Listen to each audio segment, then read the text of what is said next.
జనాలందరికీ కూడా బిర్యానీ అంటే బాగా ఇష్టం. బిర్యానీ అంటే రైస్ ఐటెమ్. అందులో ముక్కలు తక్కువ ఉంటాయి, రైస్ ఐటెమ్ ఎక్కువ వెళ్ళిపోతుంది. 100 గ్రాములు బియ్యం లాంటివి, బాసుమతి లాంటివి తీసుకుంటే దగ్గర దగ్గర 340, 350 శక్తి పైన లభిస్తుంది.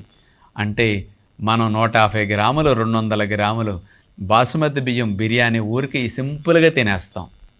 అంటే ఇక్కడ 600 క్యాలరీల పైన మనకు లోపలికి బిర్యానీ ద్వారా వెళ్ళిపోతున్నది.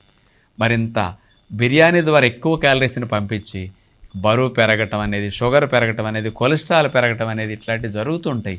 మరి పెరగకుండా బిర్యానీ తినాలంటే ఈరోజు గట్టిగా బిర్యానీ తిన్నారనుకోండి, నెక్స్ట్ డే మధ్యాహ్నం 2 వరకు 3 వరకు అని ఏమీ తినకుండా మీరు కడుపు మార్చండి. అప్పుడు బ్యాలెన్స్ అయిపోతుంది. మరి నెక్స్ట్ డే ఉదయం లేచిన దగ్గర నుంచి నీళ్లు తాగేసేయండి, 1.5 లీటర్. మోషన్కి వెళ్ళండి. 2-3 గంటలు